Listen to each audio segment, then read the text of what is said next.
C'est avec la fontaine des chiens, moi je bois dedans. Tellement c'était propre, ça brillait. Elle a dit maintenant allez-y. Curieusement, je lui pose la question. Je lui dis mais voilà, je lui dis c'est bien, ça c'est incroyable. Je dis vous êtes rémunéré pour ça, c'est vous la dame voilà, de la fontaine. Elle m'a dit ah non, elle m'a expliqué que pas du tout, que la fontaine, eh bien c'est pas elle, voilà. Et que c'est pas son travail, voilà. Elle n'est pas rémunérée pour, c'est pas son travail. Mais par contre, tout simplement que en tant que citoyenne, elle dit Bledha, voilà, elle a dit ça appartient à tout le monde. Elle a dit non, j'aime bien, voilà, j'aime bien que ce soit propre, je le fais. Elle n'attend pas que les agents municipaux le fassent et tout. Ils le font certainement toutes les semaines, mais elle vient tous les jours régulièrement pour derrière eux refaire, etc. Parce qu'elle estime que dans la journée, les chiens, eh bien, il y a beaucoup de passages de chiens, donc il faut qu'elle nettoie. Donc elle nettoie au fur et à mesure dans les gares. Alors, donc, je voulais faire ma belle, j'ai mis des boucles d'oreilles. Bref, le vis-à-vis qui tient. Bref, alors, donc elle me dit non, je nettoie. Je dis formidable, madame, vraiment, c'est incroyable. Donc, elle nettoie, voilà, elle nettoie. Je mets comme ça, c'est mieux. Voilà, c'est très bien. Donc, tnaqi.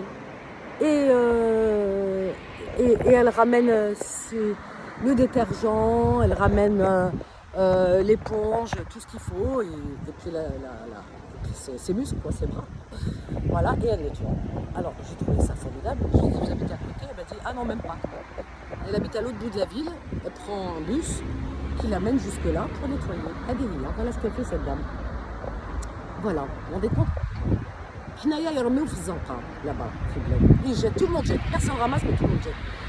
Alors donc il n'y a personne qui dit bon à l'autre non fais pas ça. Mais ça c'est régulier. Une fois j'étais avec une amie, on était sur l'autoroute Alger-Tipaza, Alger-Cherchel, voilà, et au niveau de Tipaza, l'autoroute, on avait la fenêtre ouverte, on discutait, tout ça et tout. Et soudainement,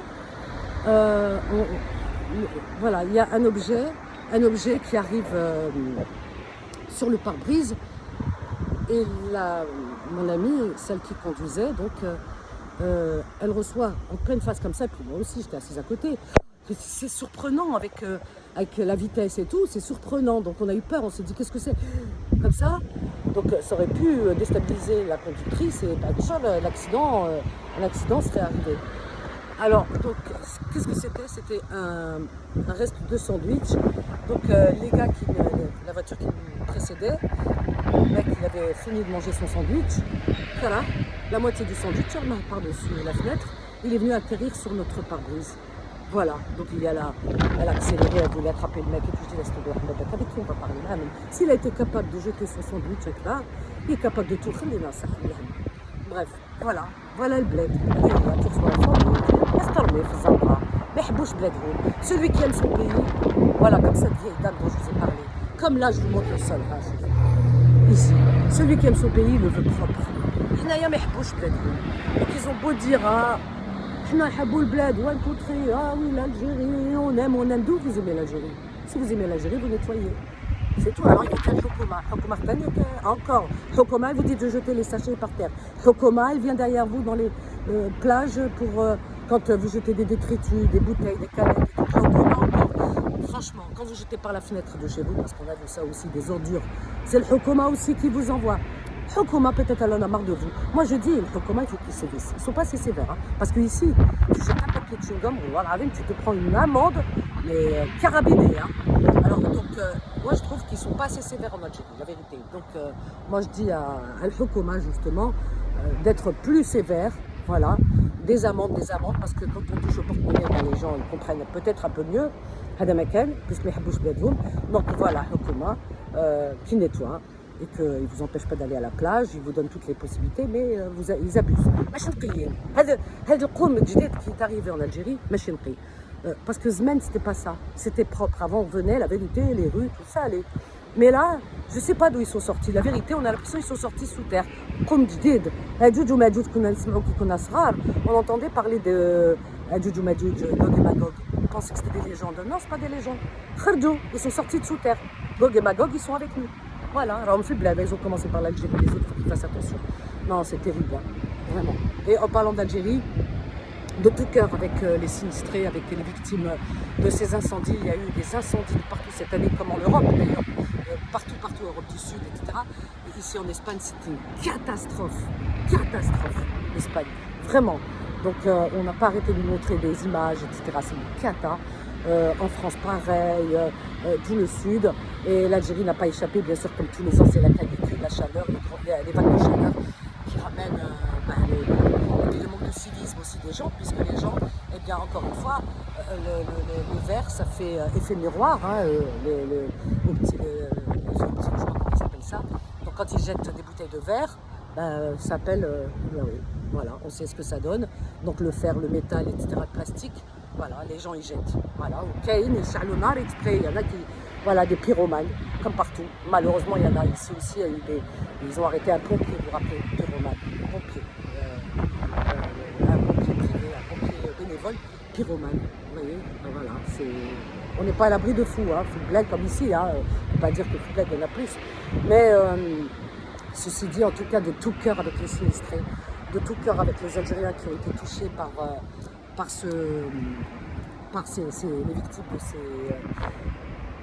de ces incendies, vraiment qui nous ont crevé le cœur. J'ai entendu vaguement, mais je ne savais pas que c'était d'une telle ampleur. Hier, j'ai vu des images, hier soir et tout, calmé ou pas de fin, vraiment. Hein. Donc j'ai été voir les vidéos, c'est terrible ce qui se passe en Algérie avec ces feux. Là, aujourd'hui, j'ai vu que les feux étaient fixés. Inch'Allah, enfin, Inch'Allah, bien sûr, on dit toujours Inch'Allah, mais c'est un mot qui sort comme ça. Mais voilà, enfin bref. Mais espérons que ces feux s'arrêtent et que la vie reprenne normalement. Voilà, c'est ça qui est important et comment dire, et que paix aux âmes de ceux qui sont partis, hein, et une pensée à eux, et une pensée aux familles sinistrées, que ce soit voilà, de vies humaines, ils ont perdu des êtres chers, ou des biens aussi matériels, parce qu'il y en a qui ont perdu le travail d'une vie. Et on sait comment c'est dur, vraiment. Donc ils ont perdu des maisons, des biens aussi, et du bétail aussi, des animaux, ça que les pauvres animaux. J'ai vu des photos, on m'a envoyé, j'ai arrêté tout de suite de voir cette vidéo. Avec la vidéo quand j'ai vu avec les animaux calcinés, les pattes en l'air et tout ça, c'est des êtres vivants comme nous. Vraiment, hein, vraiment, en parlant d'animaux, il faut que les pays du Maghreb qui prennent conscience, parce que la conscience, ouais, elle est au 0,0 concernant en tous les cas la souffrance des animaux, hein, parce qu'on en fait des martyrs. Regardez là cet été, en Tunisie, ils ont abattu, on a vu des photos, j'ai pas pu manger ni dormir. Des chiens, les chiens errants, ils appellent ça des chiens errants, et tous des errants sur terre. Comment ils osent tuer des chiens? Ils étaient par terre, ralliés, ils baignaient dans leur sang, même des chiots, des bébés, des chiens enceintes, tout ça, ils n'étaient pas tout à fait morts, ils agonisaient. Après, avec la peitouse, on à la déchetterie, alors qu'ils sont encore vivants. يقول لك مسلمين يروحوا يجروا الجماعه يصليوا الله اكبر هكذا الله اكبر واش الله اكبر الله قال لك قتل هو اللي خلقه. Mais c'est incroyable. Ils ont rien dans la tête. Rien. Quand je dis rien, c'est du vent, c'est du vide. Vraiment. C'est même pas un atome. Du vide. Il les laisse agonir, après il les jette dans des déchetteries. Ils sont encore vivants. Qu'est-ce qu'il y a de l'arbed hadi? On n'est pas mieux en Algérie, on n'est pas mieux au Maroc. Au Maroc aussi, hein, ils tuent, etc. Alors dernièrement, il y a des chiens errants, ils ont tué les touristes, etc. Mais allez à la racine du mal. Au lieu de... Allez, ils ont tué les touristes. Allez, il y a des chiens errants en Tunisie, pour pas que les touristes soient gênés. Allez, on va les tuer. Allez, on tue. تعرفوا غير تقتلوا نتوما ما تعرفوش تسيبوا la solution. Mais seulement ils sont en train de scruter les planètes, ils sont en train d'arriver sur des planètes pour pouvoir changer notre mode de vie et trouver des sources de vie ailleurs pour qu'on puisse, avec la planète, le jour où elle va s'éteindre, eh bien qu'on puisse vivre et qu'ils puissent, parce que nous on sera plus là, vivre ailleurs, etc. راهم يسكفوا des planètes ليل ونهار. Les pays occidentaux, ils sont en train de chercher comment des vies ailleurs. حنايا on parle des tourments d'atomes. نهضروا غير على الموت الله يسترنا. غير على الموت. tourments d'atomes والجهنم النار. Ah oui, les حوري pour certains. Ya Rabbi, arrêtez avec cette ignorance. Avancez, ces pauvres animaux. Il y a la solution. La solution, c'est la stérilisation. Vous ne voyez pas un chien errant. Ça n'existe pas. Ils sont tous en laisse, les chiens, avec leur maître qui est. Il y a même des chiens, ils les mettent dans les poussettes quand ils sont vieux, ils sont malades. Tellement ils aiment leurs chiens. Il n'y a pas un chat. Pourquoi? Parce que le moindre animal errant, paf, il l'attrape et ne le tue pas, attention. Non, il le stérilise. Peut-être qu'il ne se reproduit pas. Voilà. العباد لو كانوا se reproduisent pas. لو ربي يسمع ليه. Si ربي ما يسمعش de toute façon. كان يسمع, il y aurait plus toutes ces anomalies sur Terre. Il est dans une autre dimension. Il est dans une autre dimension, il ne vous écoute pas. Faites. Il vous a dit, je vous ai donné un cerveau, faites. Inch'Allah, Allah ghalib. Non, il n'y a pas faites. Vraiment. Il nous a donné tout, un cerveau, etc. À quoi ça sert qu'on l'utilise? La stérilisation. والله العظيم كاين عباد اللي مérite la stérilisation. كي تشوفوا الهم اللي راح يصير تقول Roumanie mérite la stérilisation. Il faudrait créer des lois pour les stériliser. Ah, les ligatures de trompe. Avec, voilà, au lieu de polluer la société. C'est de la folie. C'est dingue. Regardez, les animaux qu'on fait souffrir comme ça, mais à la belle alors c'est des êtres vivants. Il leur a donné la nature et Dieu et l'univers les a dotés d'un système nerveux comme nous. Ils ressentent la douleur comme nous. Comment on arrive à trouver des solutions soi-disant? Déjà, vous ne trouvez même pas de solution pour les autres. C'est une question de mentalité. C'est pas les gouvernements, parce que des fois on dit gouvernement et tout ça. Les gouvernements, des fois, ils font ce qu'ils peuvent. Et puis on a les gouvernements, on a les gouvernants qu'on mérite. On attire ce qu'on est. Voilà. Mais en réalité, c'est la bête. Le civisme, il vient de chaque citoyen. C'est nous. Un peu de jugeote. C'est incroyable. الناس هنايا شو وصلوا لا لون وصلوا مارس يحوسوا sur Mars et d'autres planètes, des exoplanètes والدنيا ils inventent, ils créent. Et là, qu'est-ce qu'on crée? On crée la zizanie, on crée le désordre, la saleté, on crée rien. Regardez, hier je regardais les créations, les inventions. Et j'ai trouvé toute une liste d'inventions. J'ai dit, pays arabe, musulmans, ouais, l'eau. Et tu trouves invention, tout ce qui fait nos vies, l'agrément. C'est-à-dire qu'on vit bien, on avance, etc. Regardez par exemple Kenshi, ils n'ont plus de bras, plus de jambes. Vous savez ceux qui font par exemple les athlètes. Ceux qui font, les athlètes qui ont des médailles et tout ça, ils ont ce qu'on appelle des prothèses, avec lesquelles ils marchent, on dirait c'est leurs pieds. Hein. Vous avez vu? Qui a créé ça? Ça. Pour beaucoup d'ailleurs, ils n'ont pas besoin d'être athlètes. Il y a des enfants qui naissent comme ça ou qui ont des accidents. Et bien grâce à ces prothèses, ils ont des bras qui peuvent gesticuler comme leurs bras et des jambes. Taoulhoum, des jambes. Qui a créé ça? Hein? Et d'autres inventions qui sont aussi magiques. Je regardais encore hier. Le GPS, ah oui, quand on a par exemple un problème gastrique, etc. Je ne sais pas vous, moi j'ai déjà eu une petite caméra qui vous fait rentrer dans les intestins, etc. Pour voir si tout va bien, alhamdoulilah. Voilà, quand vous avez des problèmes gastriques. Et bien ça, pour ne pas charcuter, parce qu'avant on charcutait l'être humain, hein, on l'ouvrait, c'est-à-dire le gamsar, on ouvre le ventre, tout ça, on ouvrait les intestins, on ouvrait tout, on charcutait la personne pour qu'elle se remette et tout. Et des fois c'est très compliqué, parce que c'est quand même de la nanotechnologie très compliquée. Donc pour aller dans l'intestin, des fois il se remet, des fois pas. Vous vous rendez compte? Donc il fallait charcuter. Aujourd'hui on ne charcute pas. Qu'est-ce qu'on fait? On fait rentrer une petite caméra.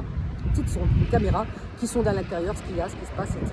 Qui sait s'il y a une anomalie, un problème et tout. Petite caméra, la nanotechnologie, on appelle ça. Petite infime, etc. Des plus d'autres. Et j'en oublie des meilleurs. Vraiment, pour agrémenter notre vie. J'ai regardé qui les a inventés. Ils ont été inventés par des Israéliens. En Israël, ils ont été inventés. Ah ouais, la petite caméra avec qui frotte les intestins, c'est un Israélien, un laboratoire israélien. Pour les prothèses, pour les enfants qui naissent handicapés et qui ont un accident, les gens, etc. Pour qu'ils puissent vivre comme tout le monde, comme les autres. Cette prothèse qui leur redonne la vie et qui peuvent marcher, peuvent courir, etc. normalement comme les autres. C'est en Israël. Il y a un truc pour les yeux aussi. pour retrouver la vie, je sais pas, enfin un truc qu'ils sont en train de chercher, paraît-il, c'est révolutionnaire en Israël. Vous voyez? Alors, il y en a qui boycottent 2 avocats, 3 mangues, on les a vus, hein. Boycott. Faut pas acheter des mangues, faut pas acheter des avocats. T'achètes pas des avocats, t'achètes pas des mangues, ok? Et n'empêche que quand tu as besoin d'une colonoscopie ou avec pour des examens à l'intérieur, on te met à la caméra vient d'Israël. Voilà. Et si tu as et les médicaments, et les machins, et les traitements, et les j'en ai trouvé des tonnes et des tonnes. Tout ce que vous utilisez tous les jours. Voilà. Ben, ouais. Ben, ça vient, ça va. Donc, boycott. C'est n'importe quoi. Franchement, voilà. Moi, j'aime la politique, je ne rentre pas dans les politiques. Moi, je dis, Rabbi, il leur a donné un cerveau, ceux-là, ils ont compris comment l'utiliser. Alors, tous ceux qui créent, qui inventent du matériel et tout pour le confort de vie, pour sauver des vies humaines, des bébés, etc. L'apnée du sommeil, tiens, j'ai vu ça en Israël ici, hein. L'apnée du sommeil, il y en a qui meurent. Le bébé, tiens aussi, hormis l'apnée du sommeil. Le nourrisson, vous savez la mort subite du nourrisson. Il y a des bébés qui meurent depuis toujours, mais ça, on ne sait pas, ils meurent, on appelle ça la mort du nourrisson, la mort subite. Il y a des bébés, ils meurent dans leur lit, on ne sait pas pourquoi. Combien de bébés sont morts comme ça? C'est la mort subite du nourrisson. Et ça, on n'y peut rien parce qu'il n'y a aucune anomalie. On ne sait pas. Eh bien, ils ont créé en Israël un petit appareil, comme un aimant, un petit appareil que vous mettez dans le matelas du bébé. C'est-à-dire que quand le bébé, eh bien, parce que c'est une question de souffle. Alors donc, par rapport à son souffle, paf, ça détecte et ça sonne, ça résonne, machin, etc. Ça, tout de suite, hop, et le bébé, eh bien, parce que ça met quelques minutes pour mourir, hein, donc pas tout de suite. Donc, paf, paf, vous faites les bons gestes et le bébé revient à la vie. C'est-à-dire, on l'empêche de mourir, le bébé.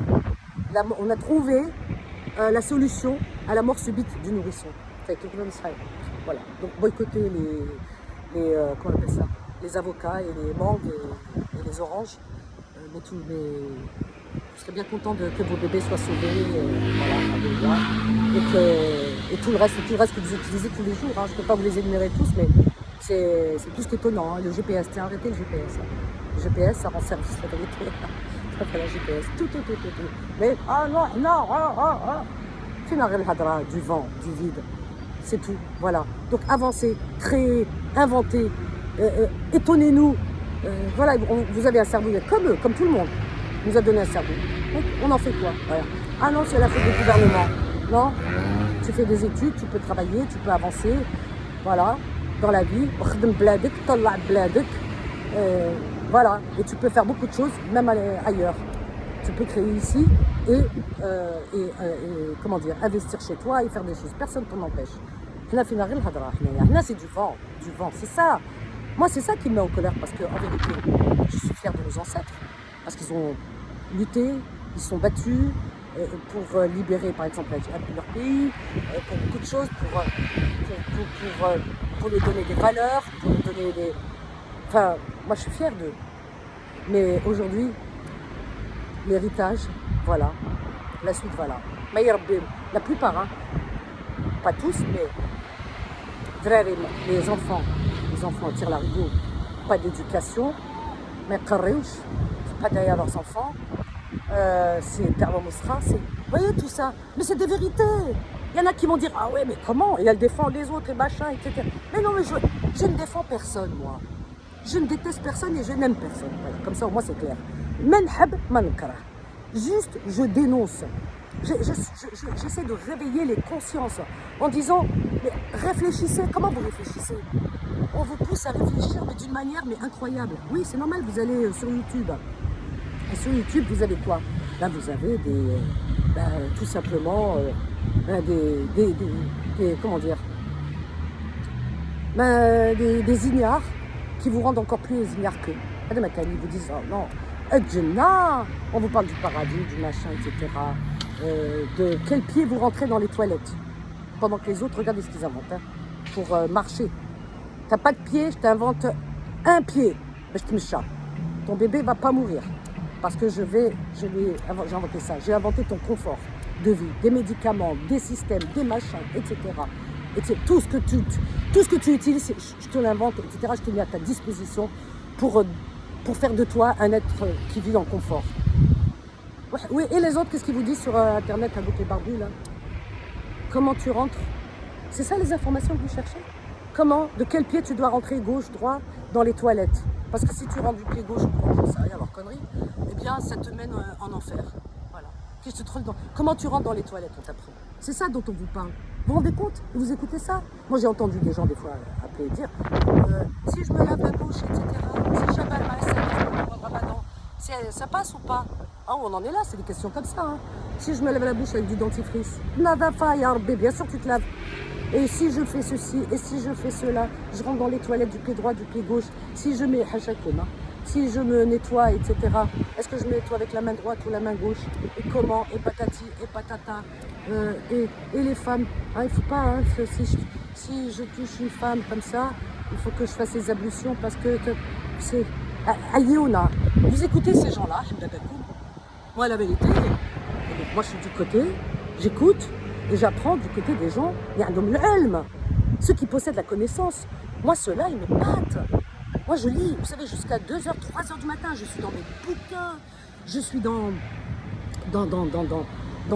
les conférences, j'écoute sur YouTube, j'écoute des gens qui m'apprennent, qui m'apportent, etc. Que ce soit, par exemple, la philosophie antique, que ce soit aujourd'hui les connaissances qu'on a aujourd'hui, c'est magnifique. Là, en ce moment, je suis en train de lire, vous voyez, je lis tout. Je suis en train de lire la vie de Khadija, c'est Marek Alter.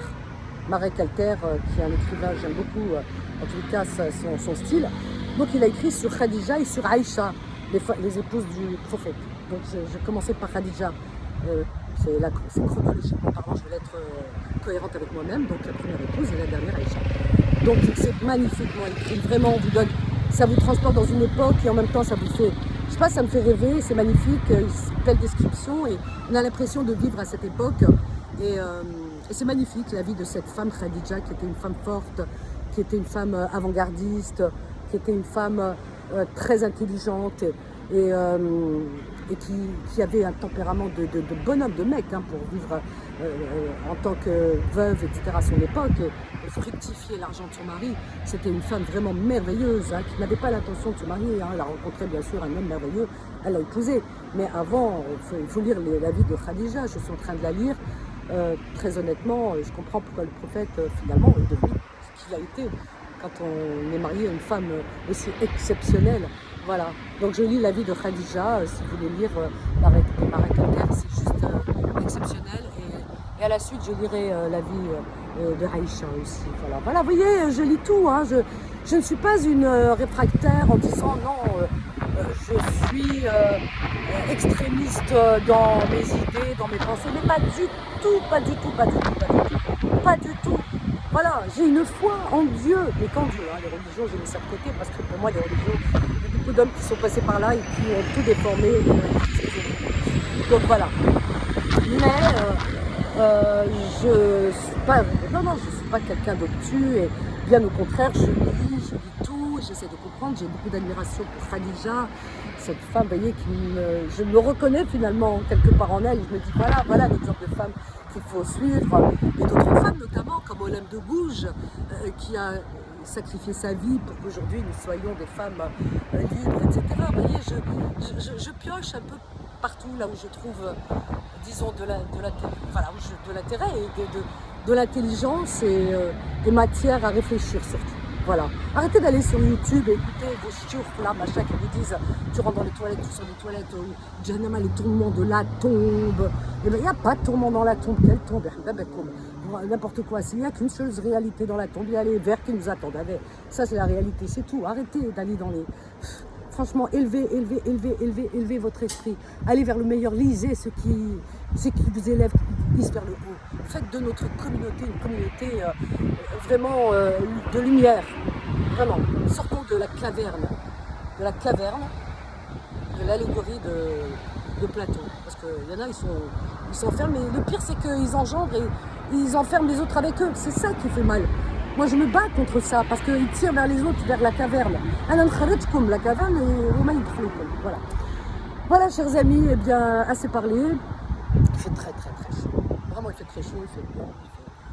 J'ai relevé mes cheveux, mon bronzage, je sais pas si vous voyez mon bronzage. Alors, mon bronzage, je vais vous montrer mes jambes. Parce que les jambes, je bronze plus des jambes. Vous voyez? Alors, voilà. On bronze plus des jambes. Je sais pas pourquoi, c'est comme ça.